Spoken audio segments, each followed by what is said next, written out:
बॉलीवुड को कोरे कोरे सपने, मारे हिवड़ा में नाचे मोर, मैया यशोदा जैसे हिट गाने देने वाली अनुराधा पौडवाल ने अमिताभ बच्चन और जया भादुड़ी की 1973 में आई फिल्म अभिमान का एक श्लोक ओमकारम बिंदु संयुक्तम गाकर अपने सिंगिंग करियर की शुरुआत की थी। हालांकि अनुराधा को ज़्यादातर लोग भजन और भक्ति गायिका के तौर पर जानते थे, लेकिन आज हम आपको उनकी लव लाइफ के बारे में बताने वाले हैं। अनुराधा पौडवाल की शादी साल 1969 में अरुण पौडवाल से हुई। अरुण पौडवाल एस.डी. बर्मन के असिस्टेंट और एक म्यूज़िक कंपोज़र थे। शादी के बाद दोनों दो बच्चों आदित्य पौडवाल और कविता पौडवाल के माता पिता बने।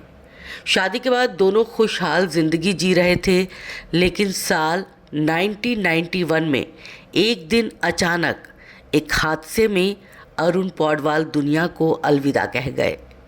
इसके बाद दोनों बच्चों की जिम्मेदारी अनुराधा पौडवाल पर आ गई और उन्होंने अकेले ही उनका पालन पोषण किया। इसी बीच उनकी मुलाकात म्यूज़िक कंपनी टी सीरीज़ के मालिक गुलशन कुमार से हुई। अकेली अनुराधा को गुलशन का सहारा मिला और वो उनकी तरफ झुकती चली गई। अनुराधा ने तकरीबन 10 सालों से ज़्यादा समय तक टी सीरीज़ के लिए काम किया। अनुराधा पौडवाल ने गुलशन के साथ मिलकर कई एल्बम निकाले। ये वो समय था जब अनुराधा पौडवाल को बॉलीवुड इंडस्ट्री की अगली लता मंगेशकर कहा जाने लगा, लेकिन शायद किस्मत को कुछ और ही मंजूर था।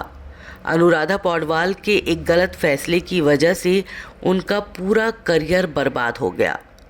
गुलशन कुमार ने अनुराधा को एक के बाद एक कई गाने दिए और वो लगातार सफलता की सीढ़ियां चढ़ रही थी।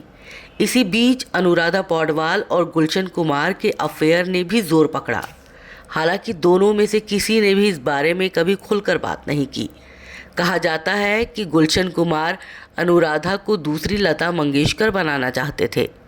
वहीं अनुराधा पौडवाल जब अपने करियर के पीक पे थी तो उन्होंने मीडिया के सामने ये बात कह दी कि वो अब सिर्फ गुलशन कुमार की कंपनी टी सीरीज़ के लिए ही गाएंगी। उनका लिया गया ये फैसला उनके लिए घातक बन गया।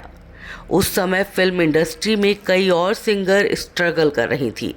वहीं अनुराधा की ओर से कही गई ये बात कि वह अब किसी और के लिए नहीं गाएंगी, इसका पूरा फ़ायदा उठाया उस दौर की अलका याग्निक और दूसरी सिंगर्स ने। वहीं इसके बाद अचानक गुलशन कुमार की हत्या कर दी गई। अचानक हुई गुलशन कुमार की मौत के बाद अनुराधा पूरी तरह से टूट गई। इसके बाद तो उन्होंने फिल्मी गाने गाना छोड़ दिया, फिर वो सिर्फ भजन गाने लगी। इसके बाद धीरे धीरे उन्होंने पूरी तरह से गायन से दूरी बना ली।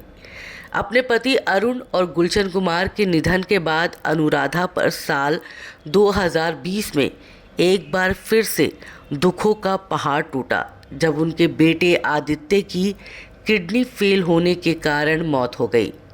अब अनुराधा का एकमात्र सहारा उनकी बेटी कविता बची है। वो अपनी बेटी के साथ ही रहती हैं।